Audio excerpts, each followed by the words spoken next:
Bienvenue à cette séance d'information au sujet de l'appel de proposition Réseau de recherche sur l'immigration, l'intégration et les relations interculturelles au Québec. Merci de vous joindre à nous et surtout de votre intérêt pour ce concours.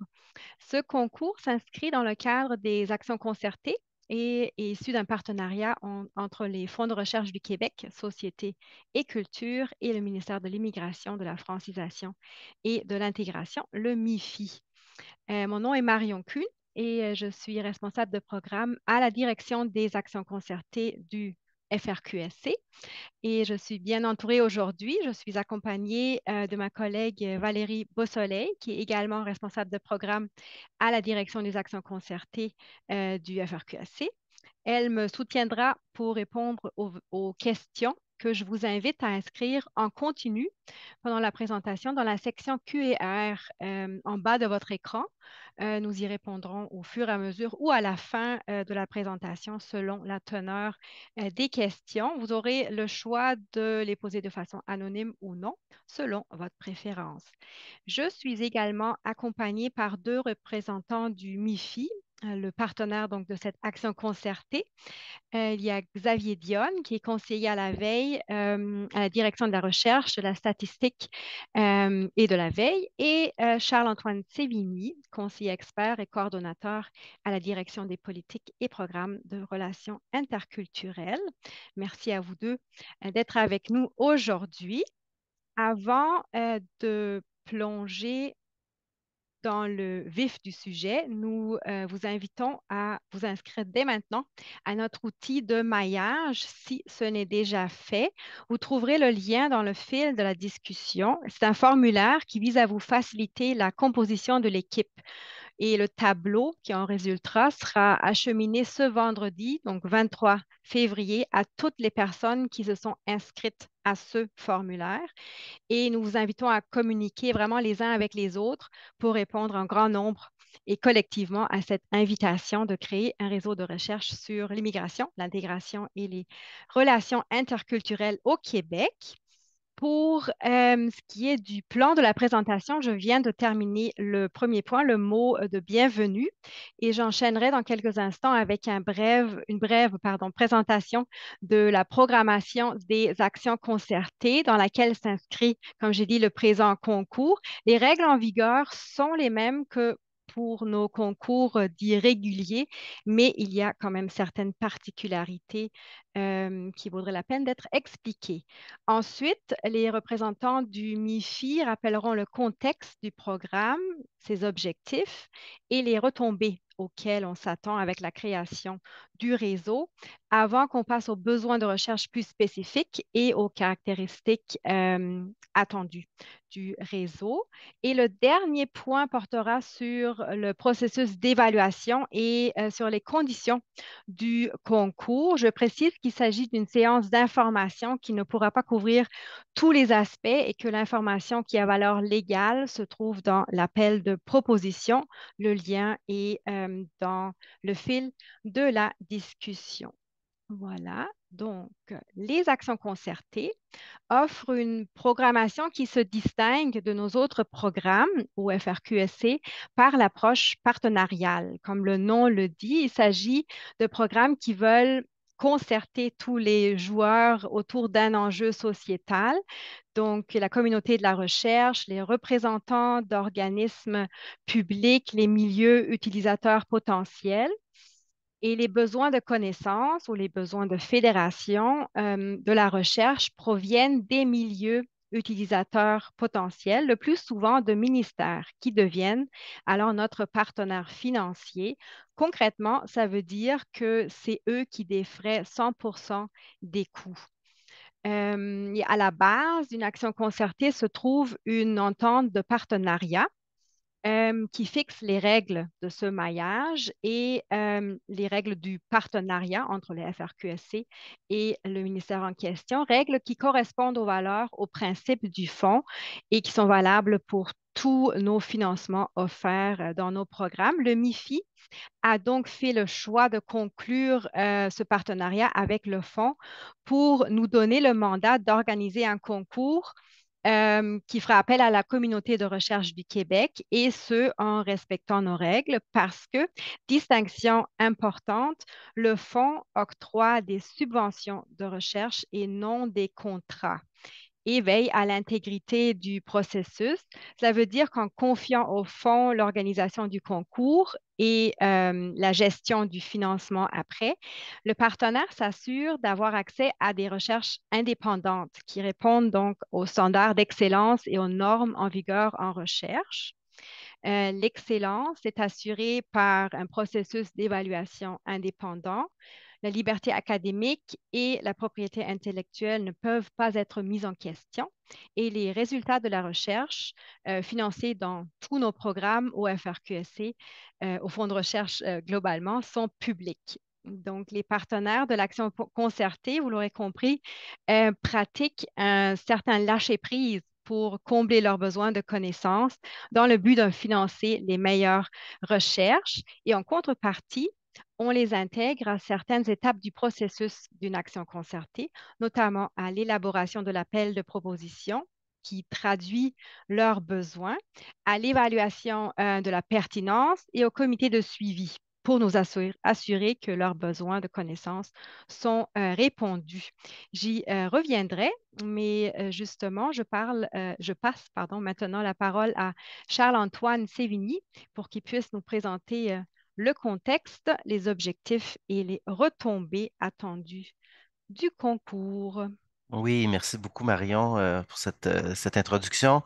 Euh, donc, comme Marion le soulignait, le ministère de l'Immigration, Francisation et Intégration a signé une entente importante avec le Fonds de recherche Société et Culture en mars 2023 pour financer au cours des prochaines années différentes initiatives de recherche. Des initiatives de recherche qu'on va mettre en place dans les prochains mois, dans les prochaines années. Et déjà, on a lancé un premier appel de propositions ciblées, si ma mémoire est bonne, le 4 octobre 2023.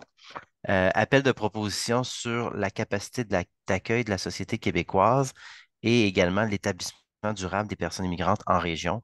Donc, pour des recherches là, à hauteur de 480 000 plus les FIR pour deux projets de recherche, donc un visant la capacité d'accueil et l'autre visant l'établissement durable des personnes immigrantes en région. Donc, le processus est en cours en vertu des normes et des processus en vigueur dans le programme des actions concertées. Et l'annonce prévue pour ce concours est la fin avril 2024. Euh, donc, première initiative, lancement de cet appel de proposition. Deuxième initiative, lancement du réseau de recherche sur l'immigration, l'intégration et les relations interculturelles au Québec. Financement de 250 000 annuellement pour un réseau et financement sur 5 années. Et dans ce cas-ci, hein, il n'y a pas de FIR, là, Marion, pour le préciser, mais puisque c'est un réseau de recherche, une infrastructure de recherche, les FIR ne s'appliquent pas. Alors, c'est pour ça qu'on est ici aujourd'hui, pour expliquer davantage l'appel de proposition. Euh, L'objectif principal de l'entente intervenue entre le MIFI et le fonds, c'est de s'assurer hein, de soutenir de la recherche scientifique qui va nous permettre au ministère de s'appuyer encore plus sur des données scientifiques, des données issues de la recherche pour mieux comprendre les multiples facettes de l'immigration, de l'intégration et des relations interculturelles au Québec. Alors, pour ce qui est des objectifs du réseau, euh, on est parti du constat au ministère qu'il y a énormément de personnes, d'équipes, de chercheurs dans différentes institutions au Québec qui travaillent sur les questions liées à l'immigration, l'intégration et les relations interculturelles. Et on voulait favoriser, disons, euh, l'interaction, la synergie, un espace d'échange, un espace de mise en commun de ces forces vives du milieu au Québec. Et pour pouvoir ensuite, puis on le reverra plus tard dans les retombées, mais s'appuyer sur cette force vive là, qui existent au Québec en ce moment. Et objectif complémentaire, de s'assurer, juste revenir en arrière, Marion, merci, Désolée. de mutualiser et mobiliser les connaissances issues de diverses disciplines pour mieux outiller, évidemment, le ministère dans l'élaboration des politiques publiques, mais aussi les partenaires du ministère, que ce soit des partenaires municipaux, municipalités MRC, que ce soit des partenaires aussi issus du milieu communautaire, des organismes communautaires autonomes, mais aussi potentiellement d'autres ministères organismes là, qui pourraient bénéficier des résultats de recherche qui seront obtenus par un réseau là, qui va être constitué et qui va avoir mobilisé et créé une certaine synergie dans le milieu de la recherche sur ces questions-là au Québec. Alors, pour ce qui est des retombées attendues, ben, c'est justement de permettre la consolidation et le rayonnement de toute cette expertise-là qu'il y a au Québec et éventuellement, en consolidant cette expertise-là, de produire de nouvelles connaissances issues de la recherche. De créer, comme je l'ai mentionné déjà, une certaine synergie entre les recherches produites et les besoins de connaissances des parties prenantes, incluant évidemment le MIFI et de contribuer à l'amélioration continue de l'offre de services en matière d'immigration, d'intégration et de relations interculturelles au Québec. On a des politiques, on a des programmes, on a une offre de services en matière d'immigration, d'intégration, de relations interculturelles, et c'est à travers la production de données scientifiques là, qu'on va pouvoir continuer à rendre ces services-là, ces programmes-là, ces politiques-là le plus adaptés aux nouvelles réalités qui se présentent devant nous. Alors, des retombées attendues, là, s'assurer que ces productions scientifiques-là nous alimentent euh, dans nos politiques publiques. Merci beaucoup, Charles-Antoine. Je vous invite à poser vos questions en lien avec le contexte, les objectifs, les retombées directement dans la section Q&R, encore une fois. Et j'enchaîne avec la programmation, les besoins à couvrir et les caractéristiques du réseau à créer. Selon l'appel à proposition qu'on vous invite vraiment à lire attentivement, la programmation devra s'articuler autour de trois axes. Des thèmes, des sous-thèmes ont été proposés pour chacun des axes, mais à titre indicatif. Vous voyez l'exemple. L'appel cite des exemples possibles et il est tout à fait possible de donner sa couleur à un axe, de ne choisir que certains des thèmes proposés, par exemple, et d'en ajouter d'autres qui se rattachent à la thématique principale de l'axe. Cette thématique principale et la structure en trois axes doivent cependant être respectées. Euh, le réseau proposé devra également respecter les principes d'organisation et de composition indiqués dans l'appel. Les deux caractéristiques qui sont ici en rouge sur la diapo, qui sont en lien avec les critères d'admissibilité. Et c'est pour ça que je voudrais vous les présenter un petit peu plus en détail. Euh, vous voyez, concernant les caractéristiques, ici un résumé des règles de composition de l'équipe.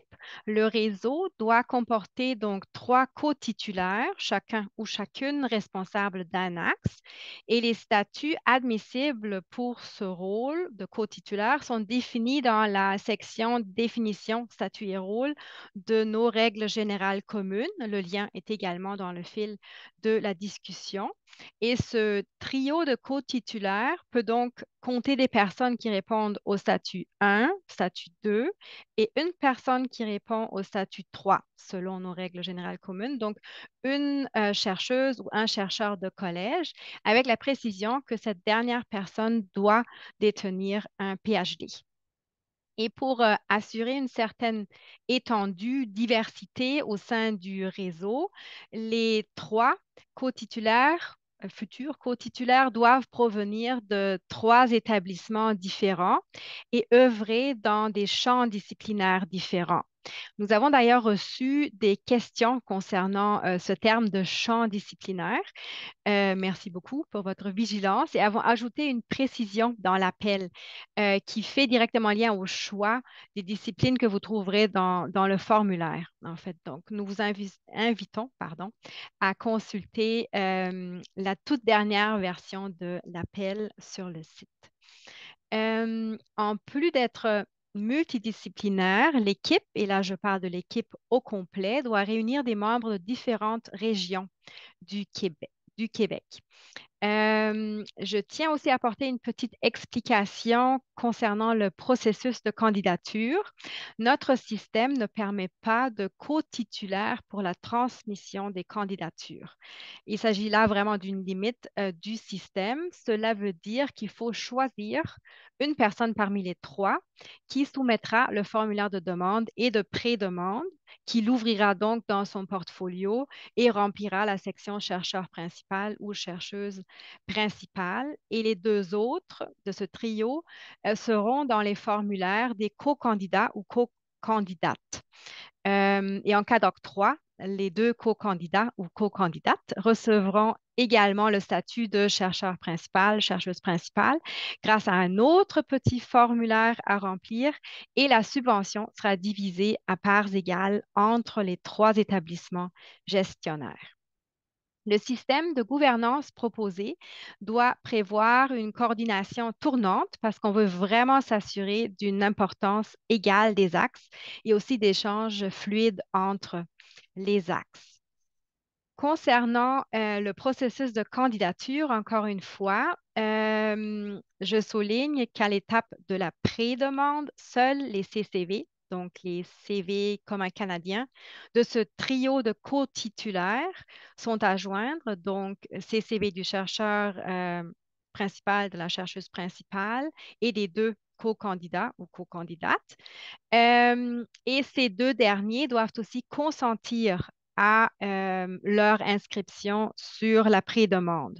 On n'a donc pas besoin des CV des co-chercheurs, des autres membres de l'équipe, à l'étape de la pré-demande, ni de leur consentement. Donc, juste les trois co-titulaires. On vous demande quand même d'inscrire dès l'étape de la pré-demande un minimum de 12 co-chercheurs ou co-chercheuses qui doivent se joindre à ces trois co-titulaires. Les co-chercheurs ou co-chercheuses peuvent répondre à tous les statuts selon les RGC et je vous invite encore une fois à consulter l'appel de proposition pour les documents à fournir selon le statut à l'étape de la demande complète. Il est possible d'ajouter, d'enlever des co-chercheurs ou des co-chercheuses entre les deux étapes, donc entre la pré-demande et la demande complète, mais le formulaire de la demande complète doit en contenir au moins 12, incluant les pièces à joindre nécessaires. Les co-chercheurs et co-chercheuses doivent par ailleurs donner leur consentement à l'étape de la demande. Donc, on recommande vraiment de prévoir un petit peu de temps pour être sûr de recevoir les consentements et tous les documents à temps. Il est également possible de se joindre des collaborateurs ou des collaboratrices.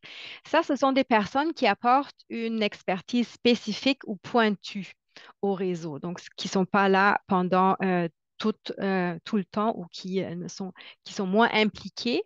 Je précise que ces personnes je précise que les personnes qui ne sont pas employées par un établissement québécois, donc par exemple des chercheurs ou chercheuses qui travaillent dans une autre province canadienne ou qui travaillent à l'international, ne peuvent avoir que ce rôle de collaborateur ou collaboratrice. Voilà, comme annoncé, pour vous faciliter la prise de contact, le jumelage d'expertise, d'expérience, on a donc élaboré un outil de maillage et je vous invite encore une fois vraiment à vous y inscrire à partir du lien qui est placé dans le fil de la discussion. Euh, Et on va envoyer le tableau avec les renseignements à chaque personne qui s'est inscrite au formulaire et seulement à ces personnes ce vendredi 23 février. Et l'outil sera mis à jour régulièrement. Donc, si vous voulez le recevoir, par exemple, pour compléter votre équipe, si vous songez poser votre candidature en tant que co-titulaire, inscrivez-vous vraiment. Voilà. Euh, à part les caractéristiques en lien avec l'admissibilité, on s'attend à ce que le réseau réponde également aux 8 autres caractéristiques ici en bleu.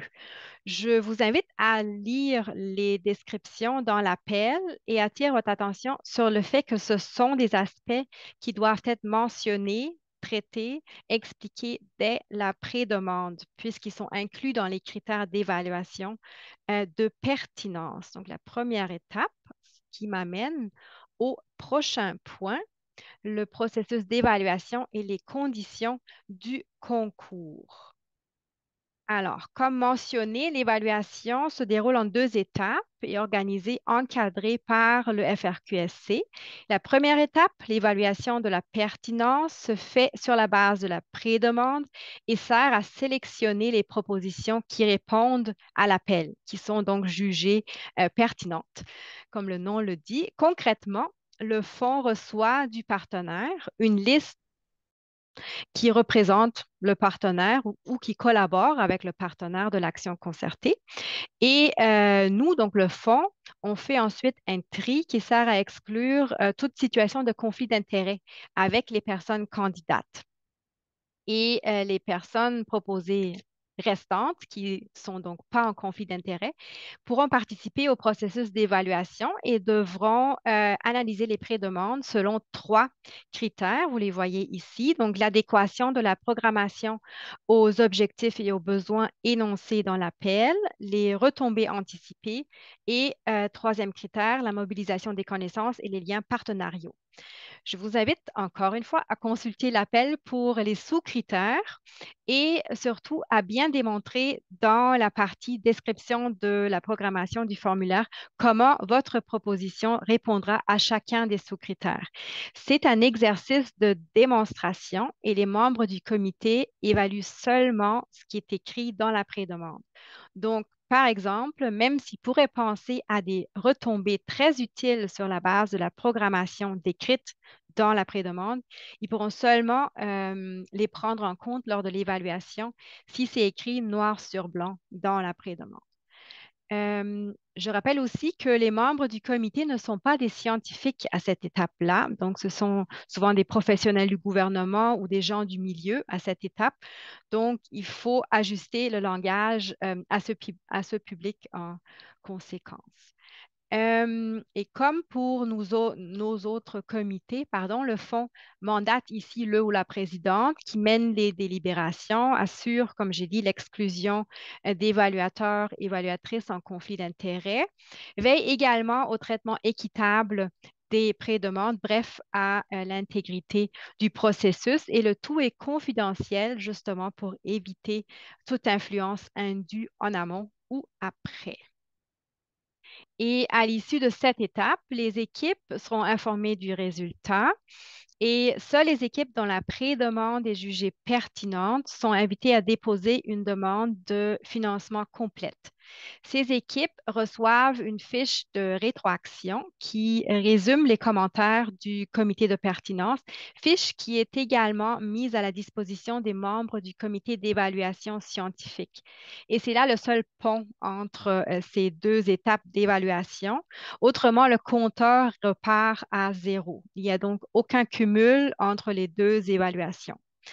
Le comité scientifique est composé de pairs experts, donc de chercheurs et chercheuses qui sont recrutés par le fonds, souvent à l'international, justement pour éviter des conflits d'intérêts, et a pour mandat d'établir un ordonnancement des demandes soumises selon leur qualité scientifique, et ce, selon les 4 critères que vous voyez ici. Donc, programmation, composition et gouvernance, pertinence et ampleur des retombées anticipées, des stratégies de mobilisation des connaissances et contribution à la formation de la relève. Ici aussi, nous vous invitons à prendre connaissance des sous-critères rattachés à chacun des critères et de vous assurer que la description démontre vraiment la capacité à répondre à chacun des sous-critères. Le résultat, il y aura une seule offre de financement à l'issue de ce concours et à l'issue de ce processus en deux étapes. Offre destinée à l'équipe dont la demande a reçu la meilleure évaluation scientifique. Ça veut dire que le comité est souverain et comme dans nos autres concours, nous, donc le fonds et le partenaire, on est tenu de respecter l'ordonnancement établi par le comité de pairs selon l'excellence des propositions soumises. Et le rôle du partenaire dans le comité scientifique est celui d'observateur sans droit de parole, donc d'un témoin qui doit attester de la conformité du processus. L'action concertée prévoit ensuite, je passe à la prochaine diapo, plusieurs outils, mécanismes pour assurer un partage dynamique des activités, des connaissances et des résultats de recherche, qui sont des conditions de financement. L'équipe financée devra notamment participer aux rencontres de suivi annuelles avec les partenaires et leurs collaborateurs.